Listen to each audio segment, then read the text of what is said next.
안녕하세요. 꾸미님의 변상석 목사입니다. 이 시간 지저스 스토리 약속의 시작 1단원 사과 교사지 침서 강의를 진행하도록 하겠습니다.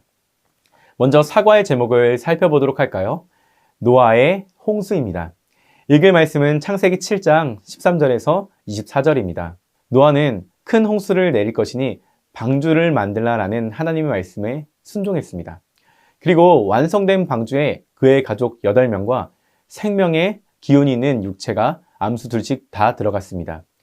하나님이 직접 방주의 문을 닫으시자 곧 심판이 시작되었습니다. 40일 가까이 비가 내렸고 물이 지면을 완전히 덮어 가장 높은 산까지도 물에 잠기게 되었습니다. 이는 전 지구적으로 심판이 내려졌음을 나타냅니다. 홍수로 말미암아 지상의 모든 생물이 심판을 받아 죽었고 생명의 기운이 있는 모든 생물이 사라졌습니다. 이는 하나님의 심판이 얼마나 철저하고 무서운지를 보여주는 장면입니다. 무시무시한 심판 가운데 오직 하나님의 말씀에 순종한 노아와 그의 가족 그리고 방주에 탄 생물들만 살아남았습니다. 하나님은 노아와 그의 가족 그리고 동물들을 계획하심과 보호하심 가운데 살려주셨습니다. 본문은 하나님의 의로우심과 자비를 동시에 보여줄 뿐만 아니라 하나님의 명령에 대한 순종과 구원의 중요성을 강조하며 인간의 죄로 인한 심판이 얼마나 무서운지를 나타냅니다. 이를 가지고 우리 아이들에게 가르쳐야 할 원포인트를 함께 읽어볼까요? 하나님은 죄를 심판하시는 분이다. 이어서 우리가 함께 외울 말씀을 다 같이 읽어보겠습니다. 하나님은 모든 행위와 모든 은밀한 일을 선악간에 심판하시리라. 아멘. 일단은 사과 교리는 하나님의 심판입니다. 창세기 7장 말씀은 하나님의 심판 교리를 분명히 드러냅니다. 하나님은 노아와 그의 가족 그리고 모든 생물의 한 쌍을 방주에 들이셔서 구원의 은혜를 베푸셨지만 악으로 가득 찬 세상에 대하여 공의로운 심판을 내리셨습니다. 홍수로 인해 온 땅의 생명이 멸절되었고 하나님의 심판은 피조 세계 전체를 아우르는 절대적이고 철저한 것이었음을 보여줍니다.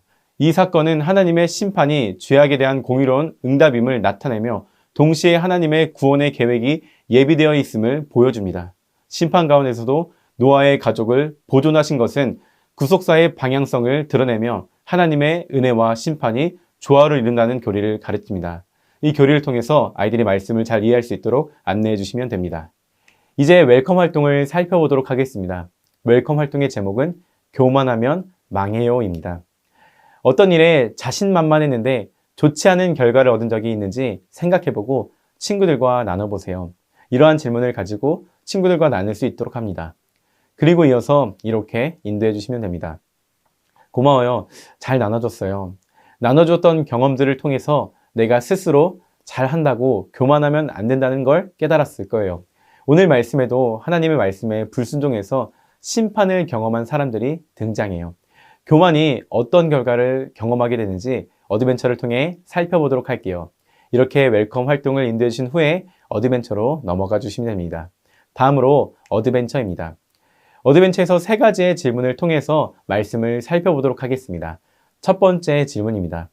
노아가 만든 방주에 들어간 사람은 누구였나요? 정답은 노아와 그의 아들 셈, 함, 야벳과 노아의 아내와 세 며느리가 다 방주로 들어갑니다. 노아와 그의 아들 셈, 함, 야벳과 노아의 아내와 세 며느리가 다 방주로 들어갔어요. 이외에도 모든 들짐승이 그 종류대로, 모든 가축이 그 종류대로, 땅에 기는 모든 것이 그 종류대로, 모든 새가 그 종류대로 둘씩 노아의 방주에 들어갔어요. 두 번째 질문입니다. 홍수가 며칠 동안 계속되었나요? 정답은 40일 동안 홍수가 땅에 계속됩니다. 방주의 문이 닫힌 순간 홍수가 땅에 40일 동안 계속되었어요. 비가 계속 오자 방주는 땅에서 떠올랐고 물이 계속 많아져서 땅에 넘치게 되었어요. 마지막 3번째 질문입니다. 홍수로 인해서 세상에 어떤 일이 일어났나요? 정답은 땅 위에 움직이는 생물과 코에 생명의 기운이 숨이 있는 것이 다 죽게 됩니다. 육지에 있어서 코에 생명의 기운의 숨이 있는 모든 것은 다 죽었어요. 이는 새와 가축과 들짐승과 땅에 기는 모든 것과 모든 사람을 말해요.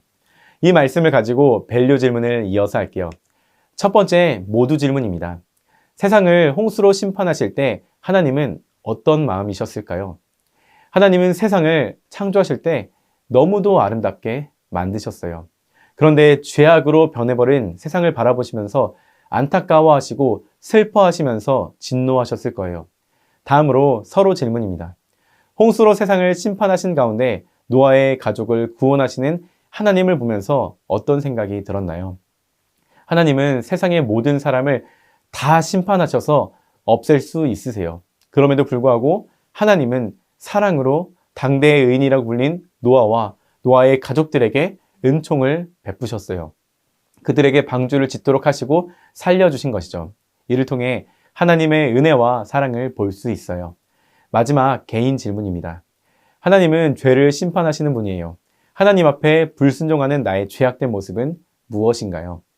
하나님 앞에서 불순종하는 나의 죄악된 모습을 회개하고 돌이켜서 자신을 낮추고 겸손하게 살아가길 소망합니다. 이렇게 밸류 질문과 답을 정리하시면 됩니다. 이어서 하나님 앞에 순종하며 살기 위해 인커리지를 통해 알아보고 실천해 보도록 할게요. 마지막 인커리지 활동입니다. 기도 미션이네요. 이렇게 안내해 주시면 됩니다. 하나님 앞에서 나의 부족한 죄의 모습을 회개하며 기도해 보도록 해요. 나의 연약했던 모습들을 적어보세요. 한 주 동안 결단 기도문을 적어보고 매일 읽으며 기도해 보세요. 죄를 멀리하고 하나님과 가까이 살아가는 한 주가 되길 소망합니다. 그럼 이제 기도하고 일단은 사과 공과 공부를 마치도록 할게요. 이렇게 안내를 해주시면 됩니다. 오늘 사과를 통해 하나님은 죄를 심판하시는 분이다 라는 사실을 배웠습니다. 이번 한 주 모든 청소년 아이들과 그 가정이 하나님이 죄를 심판하시는 분임을 믿고 살아가기를 소망합니다. 이상으로 사과 교사지침서 강의를 마치도록 하겠습니다. 감사합니다.